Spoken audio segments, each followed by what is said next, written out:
Good morning and welcome. My name is Nicole Osee. My pronouns are she, her, and I serve on your fellowship board of directors. I want to thank you all for being here today and extend a special welcome to any visitors. If you would like more information about the fellowship, please visit the welcome table in the fireside room, it's that one out there, or sign our virtual guest book at uufames.org/guestbook. Whether joining us from home or here in Fellowship Hall, we invite you to stay after the service for Coffee Fellowship, where you can introduce yourself and join in conversation with kindred spirits. We have one announcement today. The annual AARLA, didn't mess it up, Interfaith MLK service will be here at the Fellowship on Sunday, January 19th, that's next week, at 2 p.m. This year's service theme is A Network of Mutuality. Please plan to join us. So, on behalf of this caring, nurturing congregation, I welcome each and every one of you to this sacred space. Here, we invite you into an experience of transformation, hope, renewal, and connections, which may inspire you to understand life in new ways. Thank you for joining us today.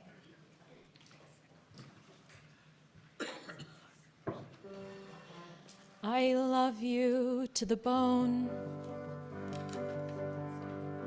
I love every piece of you. All the pieces you don't. That face you pull for strangers, the voice you assume on the phone. And I'm so glad that you let me in. You are not a prize for me to win. But with every piece we share, I'm a kid at county fair.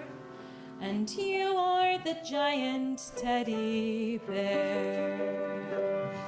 I love you to the sea. I love you like the tidal wave that cast me away. When it washed me back to shore, the first arms that found me were yours. And I'm so glad that you found me there, half asleep with seaweed in my hair. The mermaid and the sailor, half a decade later, we're still the perfect pair. Then came rings and a house, 60 years or thereabouts. And still I'm searching for the perfect way to say I love you to the earth. I love that you love Hemingway and the first hint of May, and daffodils and oil spills and mountains made from molehills. And I hate that I know all that makes your garden grow. What to do with all of this once I'm alone. I love you to the bone. I love every beat of you, every measure and note. And so if I stand the chance, may I ask you for this dance? Yes, I'm so glad that you found me here and made the choice to love me all these years. Though I can't return the favor that the mermaid lent the sailor, oh my dear, you've been my savior. And every second spent with you is worth the tears.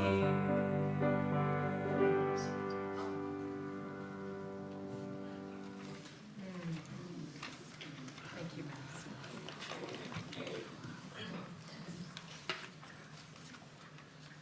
Let us gather in fellowship with these words by Reverend Kathleen McTeague.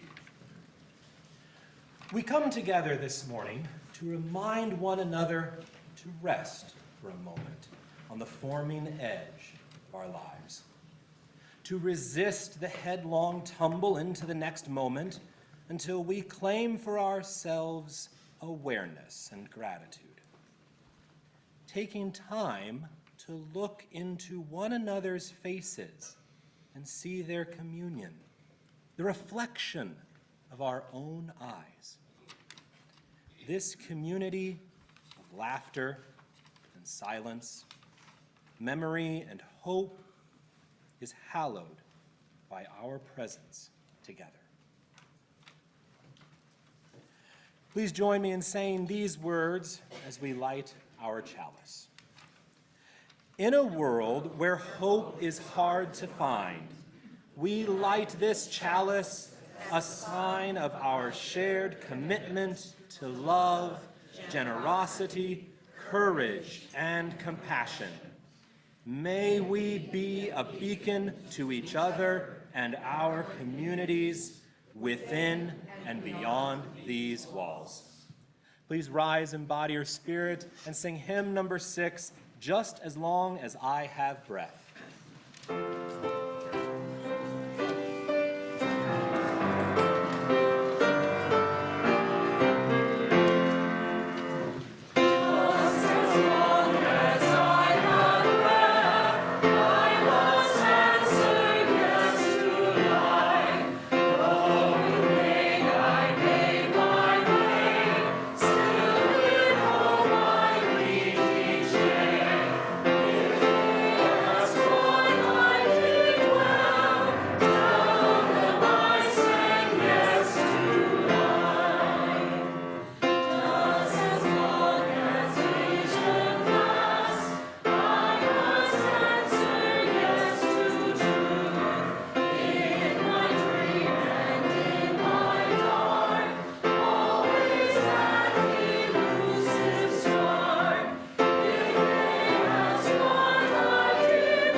Good morning.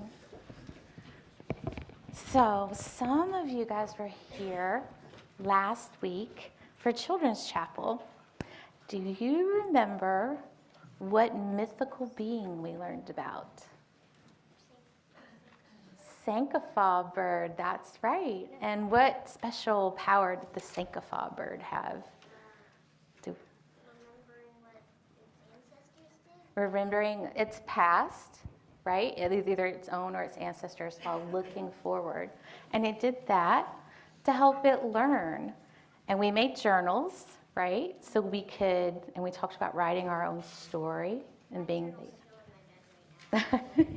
So you haven't written in your journals yet? Right. Oh, so you're writing your dreams down in your journal. And we talked about how writing down our stories is a good way to remember. So today I'm going to tell you a story about the Sankofa bird. And it goes like this. Once upon a time, in a vibrant village surrounded by lush green hills, there lived a wise bird known as the Sankofa. This beautiful bird had bright feathers that shimmered in the sunlight, and it had a special ability. It could fly forward while looking back at its past. The villagers admired the Sankofa and often sought its wisdom. And one day, a child approached the bird to ask a question.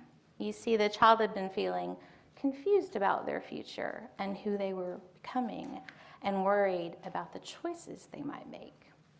"Excuse me, wise Sankofa bird," the child called out. "How can I find my way when I'm unsure what lies ahead?" The Sankofa flew down from its nest and landed gracefully beside her, its eyes twinkling with kindness. "My dear child," the bird said, "you don't know we are the authors of our own stories. But to understand our future, we must first learn from our past. The journey of life is like flying. You can look ahead, but remember to glance back at where you've been." The child stared at the bird with a puzzled look. "How can looking back help me?" The Sankofa replied, "Think of your experience. Each mistake and success has taught you something. By reflecting on them, you can make better choices. Just as I fly forward while looking back, you too can move ahead with the wisdom you've gained." Inspired, the child thought about their past and all they learned over the years. They remembered the time they were afraid to speak in front of their class, but then they later found joy in all the stories that they shared, and they thought, maybe I could be a writer. They thought about the time they helped a family member while they were not feeling well, and thought, maybe I could be a nurse. And they thought how fun it had been to help build the neighbor's fence, and thought maybe I could be a carpenter. With each memory, they felt stronger and more confident about who they could be. "Now, child," said Sankofa, "what do you want to achieve in the future?" "I want to be a storyteller," the child exclaimed. "I want to share stories that inspire others." The Sankofa smiled. "Then remember your past. Embrace your courage and creativity. Keep reflecting on your past, and it will guide you in your journey." The child thanked the Sankofa bird and set off to share their stories with the world, often pausing to remember their past and letting it illuminate their way forward. And so ends our story, and we're going to go to class, and we're going to talk a little bit about more how to embody this practice of looking back at our past. And we could sing our children out.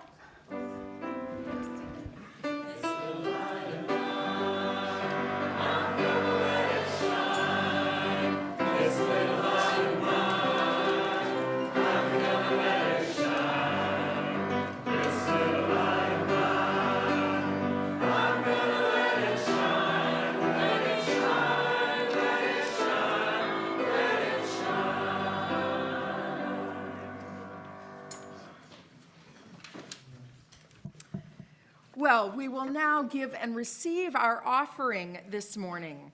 This month, always here, half of our non-pledge offering is donated to a local service or nonprofit agency. And in January, we are giving half of our non-pledge offering to Food at First. Food at First is a local organization that provides 7 free meals a week to anyone who is hungry, no questions asked. 365 days a year, they serve a hot meal. Their program takes thousands of pounds of unused food left over from retailers, ISU, uses what they need for meals, and gives the remainder away to community members in need, keeping it out of our waste stream and providing much needed assistance to our neighbors. I'm told that this is one of the best food programs in central Iowa, maybe all of Iowa. People come from Marshalltown and Johnston and Boone and all over to receive hungry folks to receive Food at First. It's quite an amazing program. And some of you volunteer there. Do we have Food at First volunteers here in the room? Thank you. And Trish, of course. Trish, if you're joining us online, we see you. Other folks we know who participate. Thank you for your service and for your generosity to this program. The other half of our offering will support programs here in our fellowship that make this a place of community, spiritual growth, love, and justice. Now, here's how we'll do it. We'll pass the baskets here in Fellowship Hall, but alternately, for those of you at home or anyone here with a cell phone, you can go to uufames.org/give anytime to make a contribution. And if you're visiting today, please know that your presence with us is gift enough.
Each week when we gather, we take a few moments to be quiet together, to recognize how our lives are connected one to another, to know that as we share our joys with each other in community, they are multiplied, and as we share our sorrows, our burdens are lifted as we share them with each other. I have a couple of things that I want to say today. First is that I'd like for us to all say hello to our online community. Would you all kind of look at that camera right back there and wave hello, online folks?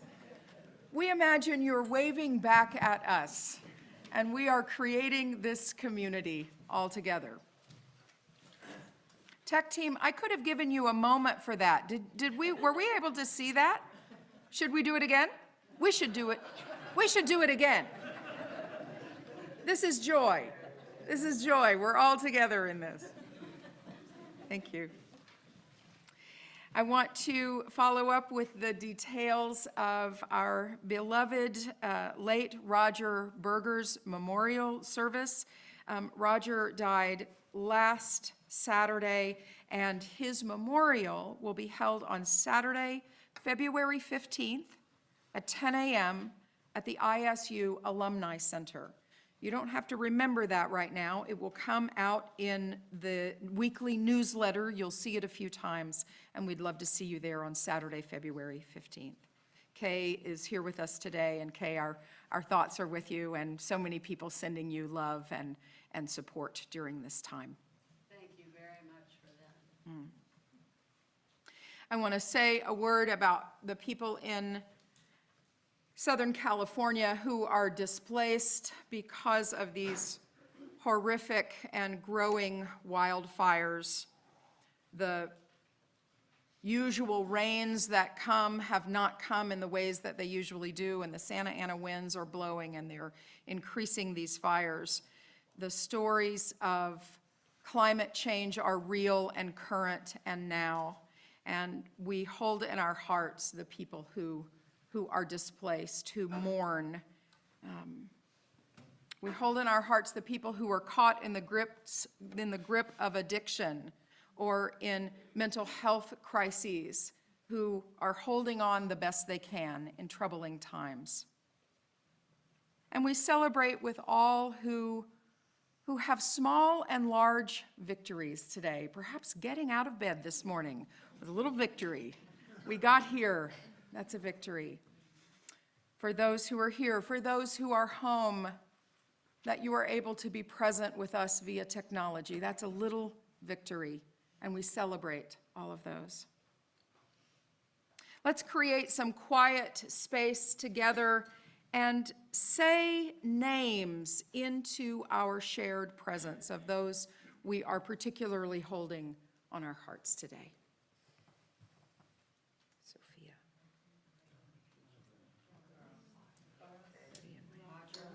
Bill, fine. Cindy.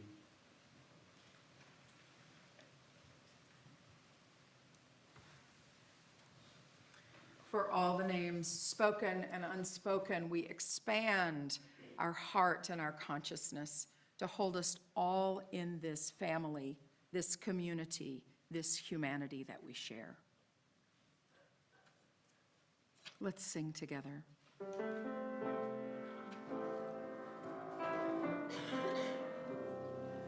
When I breathe in, I breathe in peace.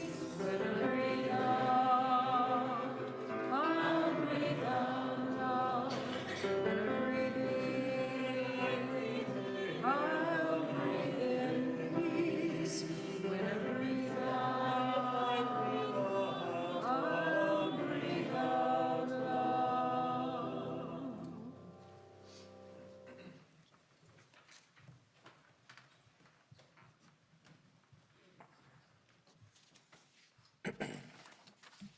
Our reading this morning is The Brown Jar by Lynn Avant. I am the keeper of memories, jagged bits and pieces stuffed into a brown jar in my head, and they fall out randomly. They do not fit together seamlessly. They're precious and sweet. They're painful and bitter. It's the moments that make life.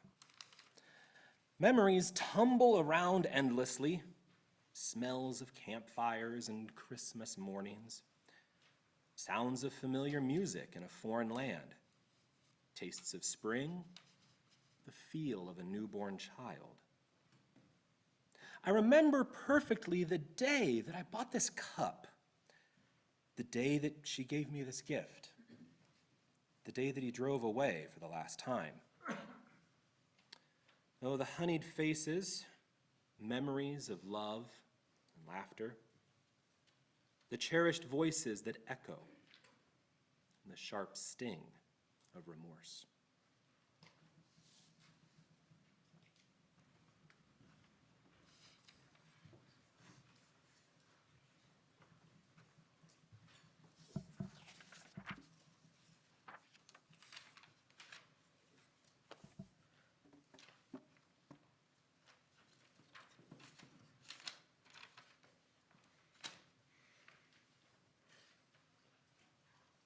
There's a last stanza.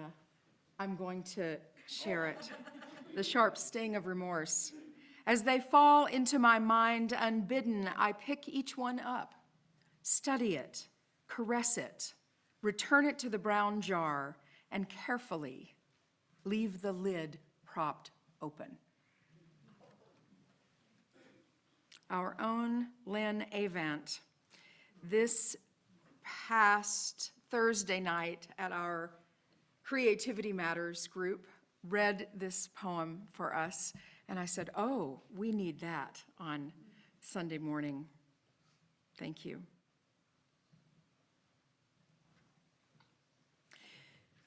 You got to hand it to the Christians. They've got a great story.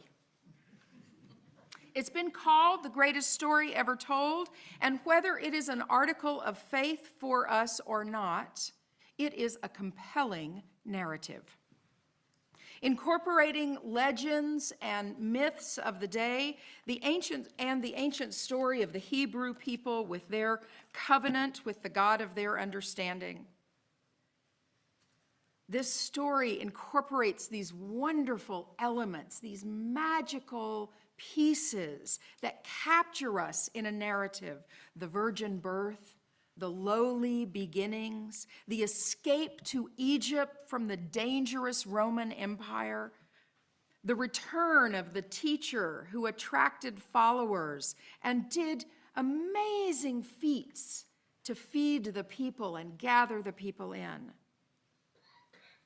He attracted followers. He enraged the powers that be at the time with his message of radical inclusive love, and who was murdered and martyred for his trouble, even as he forgave those who persecuted him. Jesus, the Christ, who was resurrected after his death and continued to preach the story of love and life abundant and everlasting. It's a great story. It's cinematic in its scope.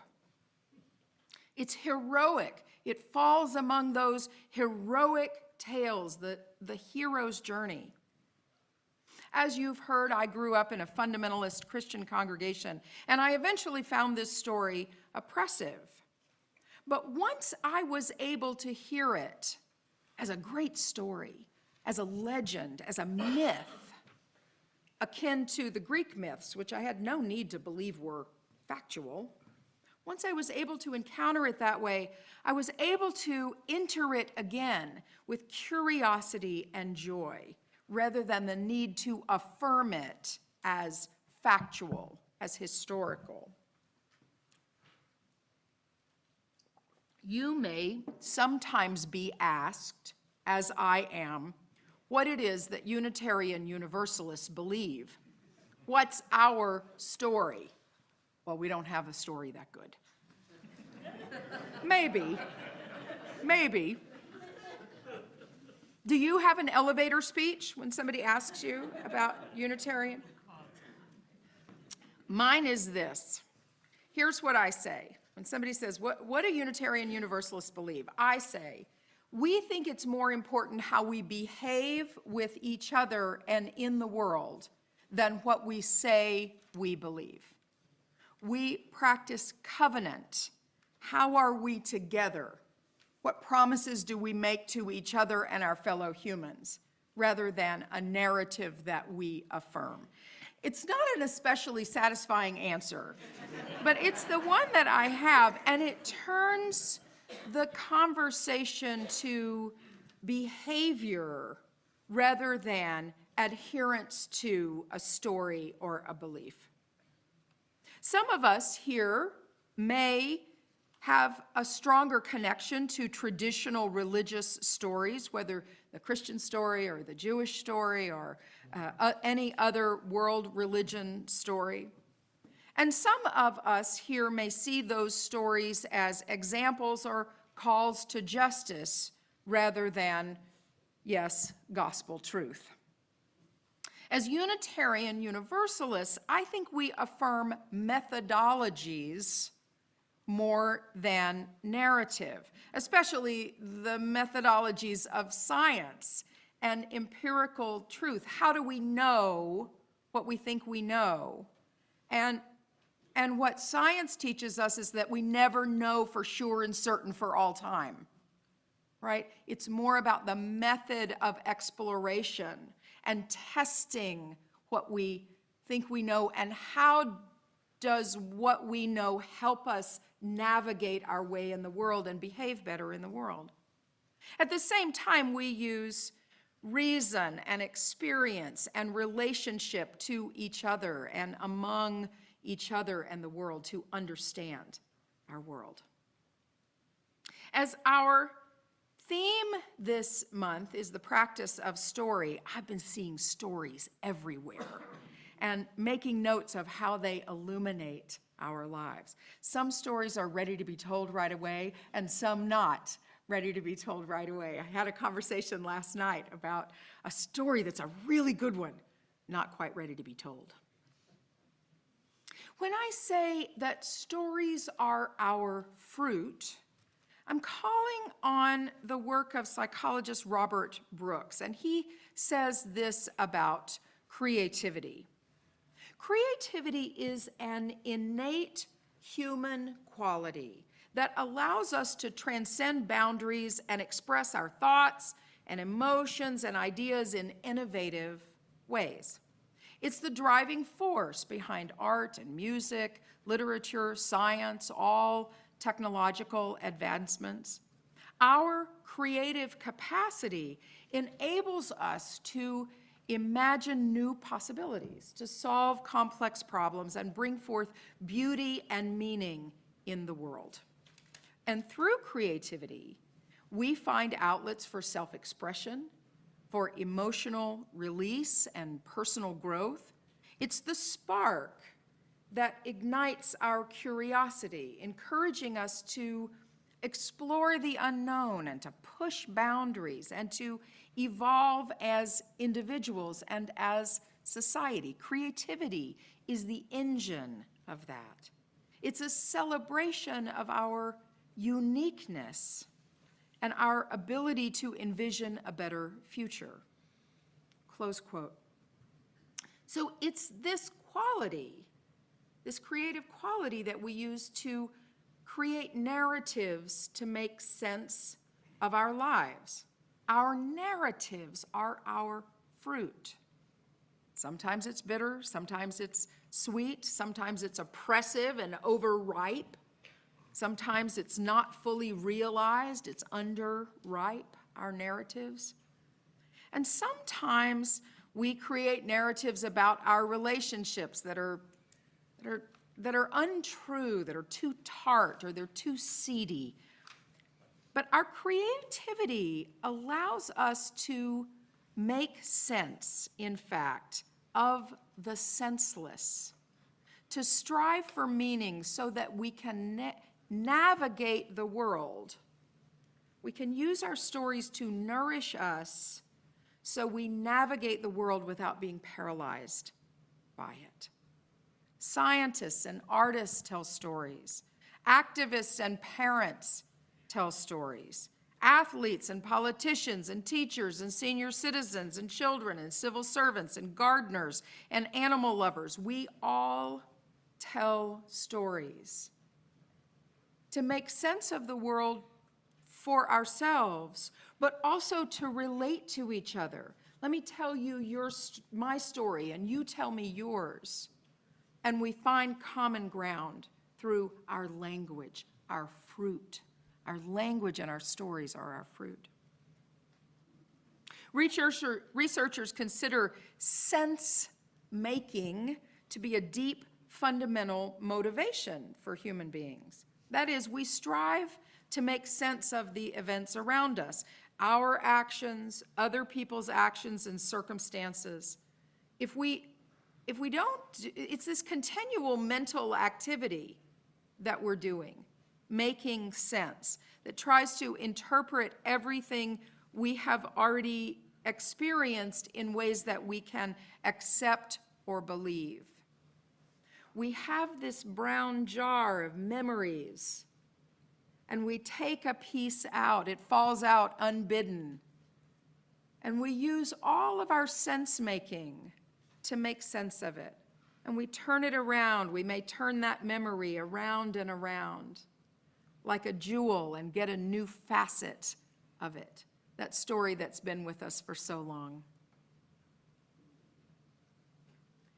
So when the values of the stories that we have lived in for our lifetimes, the the assumptions of our shared stories, when those are interrupted, we're at a loss for how to make sense of the world.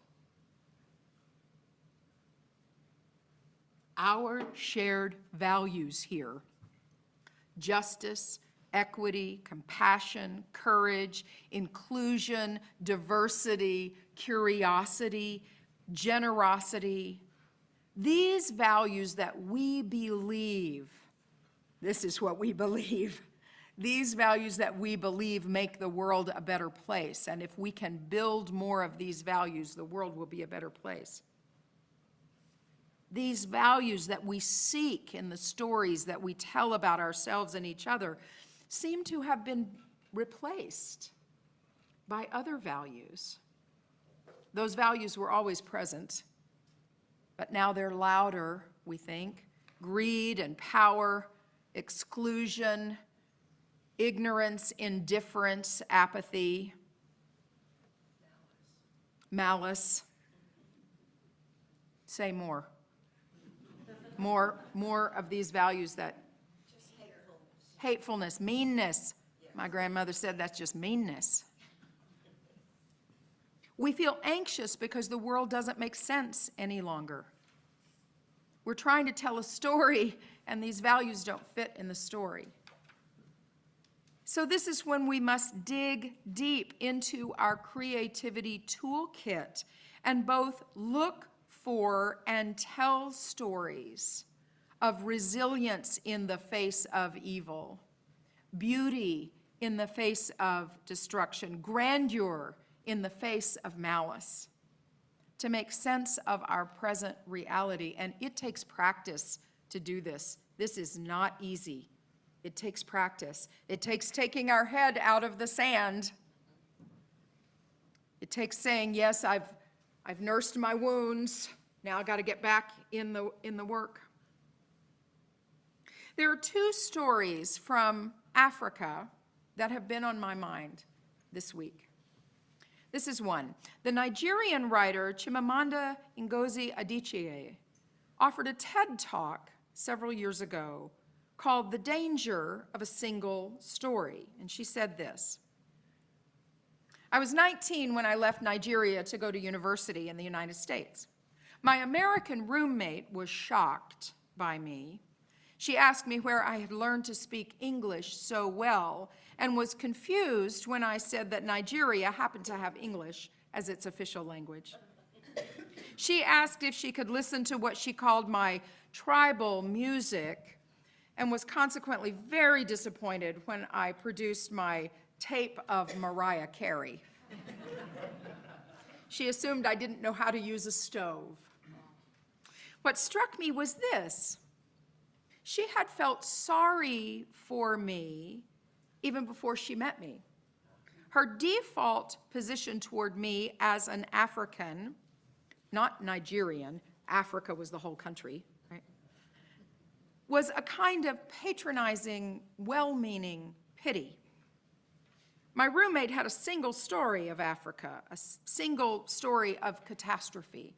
And in this single story, there's no possibility of Africans being similar to her in any way. No possibility of feeling more complex than pity. No possibility of connection between each other as equal human beings. Chimamanda continues, so after I had spent some years in the US as an African, not as a Nigerian, as an African, I began to understand my roommate's response to me. If I had not grown up in Nigeria, and if all I knew about Africa were from popular images, I too would think that Africa was a place of beautiful landscapes and beautiful animals and incomprehensible people, fighting senseless wars, dying of poverty and AIDS, unable to speak for themselves, and waiting to be saved by a kind white foreigner. I would see Africans in the same way.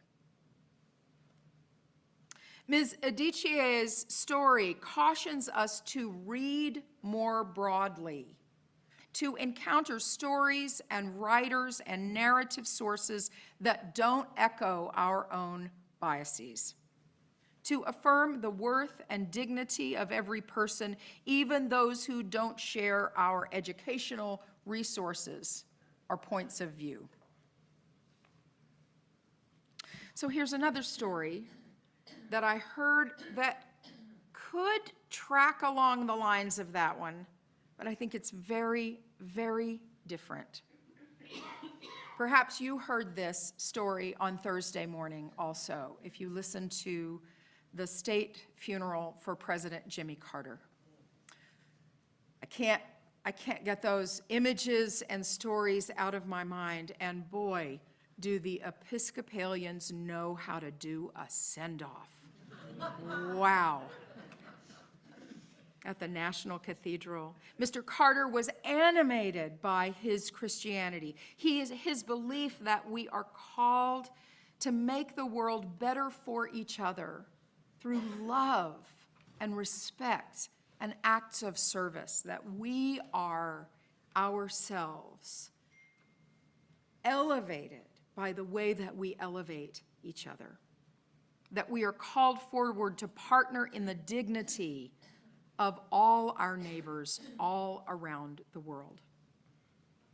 Jason Carter, Jimmy Carter's grandson, who now chairs the Carter Center's governing board, was speaking at the service, and he said this in his eulogy. We've all heard a lot lately about guinea worm disease.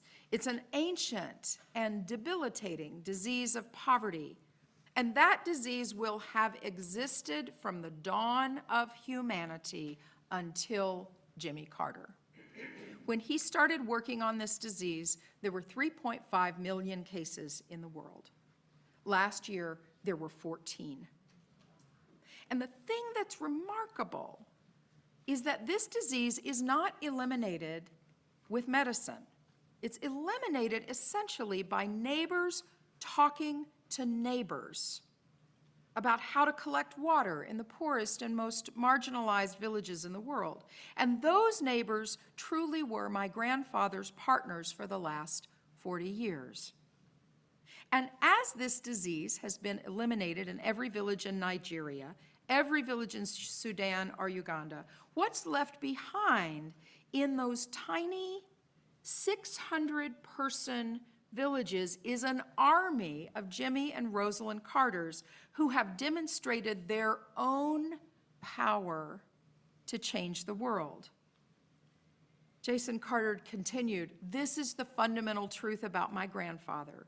It begins where it ends. When he saw a tiny 600-person village that everybody else thinks is poor and inconsequential, he recognized it. That's where he was from. That's who he was. He never saw it as a place to send pity. It was always a place to find partnership and power and a place to carry out that commandment, the great commandment, to love your neighbors, to love our neighbors as ourselves. Essentially, oh, I love this. Essentially, he eradicated a disease with love and respect. That's a story. Oh, that's a good story. It's a story for us to take in as we look at the pain and suffering of the world, as we look at the ways the world does not make sense, and say that people working together, telling a story, learning together, learning about the life cycle of a guinea worm. I learned about it this week. Did any of you look it up? Right? What is this thing that they're talking about? Right? Okay, I can see the life cycle. That's pretty easy to understand. We rely on science to teach us what we need to know. And then we tell a story about how it doesn't have to be this way, and how individuals working together can make a better way. As the Christians say, God makes a way out of no way. And we here believe may believe that we are the ones we've been waiting for, that our hands working together with other people, not just us, other people outside, can help join in making a way out of no way. And that, Joan Baez said, action is the antidote to despair. And I do believe it. I believe that is the way that we make a difference, both for the world and for ourselves. We're not just in it for ourselves to feel good a little bit. We are making a difference in the world. So I have 3 invitations for you today. One is an action step. If action is the antidote to despair, I want to tell you that one of the ways that we are joining with other people in this community to take a very real step is in a housing initiative with Amos. Amos, a mid-Iowa organizing strategy, is an interfaith group. There's a robust Ames collective of Amos congregations. And on January 23rd, Thursday, January 23rd at 7 p.m. at the United Church of Christ in downtown Ames, we're going to gather and find out what it is that we can do together. Housing is a crisis. There's a catastrophe in Ames of the lack of affordable housing. We see it with unhoused people on the street. We see it with people who are unable to afford housing in this city. And there are things we can do, actually working together, one at a time, learning about it and listening to people and their own wisdom and dignity. People who may be poor, are not poor in dignity and wisdom. And we will learn from them, we will learn from each other, and we will learn to tell stories that then we'll take to the city council. And when there's a city council election coming up in the fall, we're going to ask them ahead of time what they plan to do about it. People on the city council have said, where's Amos? We need you to be at the table. So we're going to get ready and trained and come be at the table. This is an ask for you to think about joining us. If you are looking for something that feels like it is an antidote to despair, this is one of the ways. So ask me, please, if you want to know more, and I'll keep putting more in the Friday email about it. These two invitations are more for your own spiritual work. Take one story from your past that confounds you a bit and see what grace you can extend to one other character in that story and to yourself. You take one story from your past, one of those pieces from the brown jar that confounds you. Why was it like that? Why did it turn out like that? Why did she say that?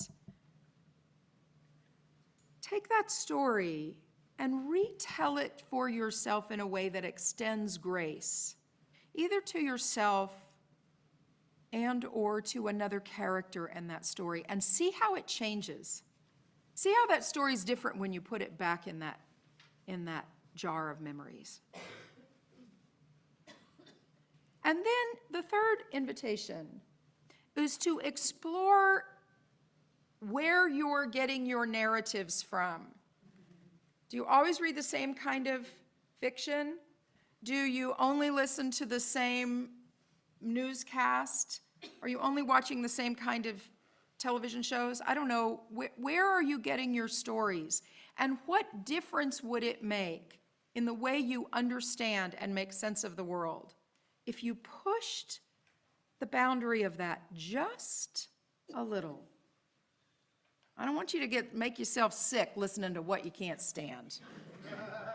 But I think if we push just a little, we can begin to find humanity a little further than we think we can. We can let go of our single story.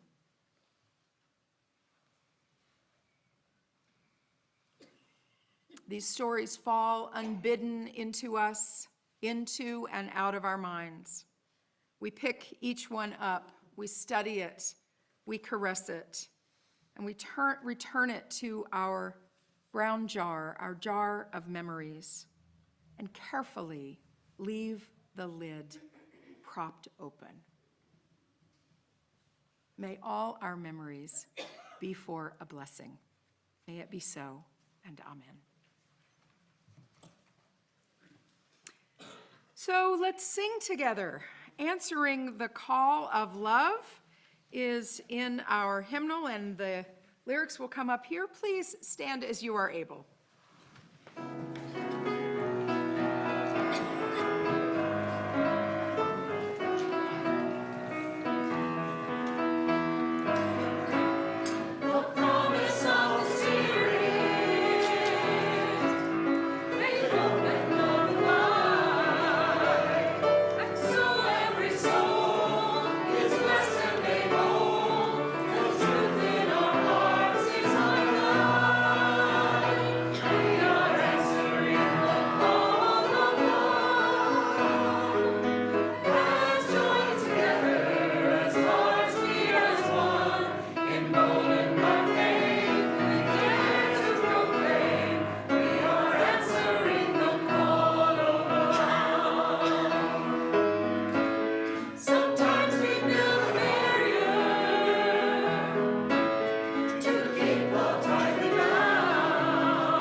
Thank you. Please be seated.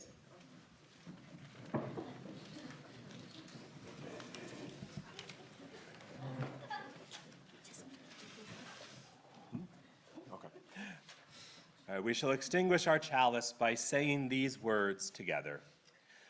We extinguish this flame, but not the light of truth, the warmth of community, or the fire of commitment. These we carry in our hearts until we are together again. Well, before we close, a few notes of gratitude today for our musicians, for Amber, for Madison, and for Deborah. Thank you so much. Really lovely. For our tech team, also Deborah doing double duty today. And Titus Klinge, for our service facilitators, Ben Willeen and Karen Bates, for our staff team, Dana Poss, Madison Mayfield, and Bradley Duckstein, to all our greeters, coffee servers, treat bringers, cleanup crew, much gratitude to all who come together to make Sunday morning happen. Takes a lot of us, and it takes all of you and you online as well. So we're really grateful. Let's give a hand for everybody who did something.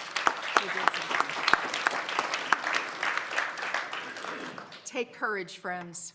The way is often hard, the path is never clear, and the stakes are very high. Take courage, for deep down there is another truth, another story. We are not alone. Blessed be, and go in peace. Amber, play us out.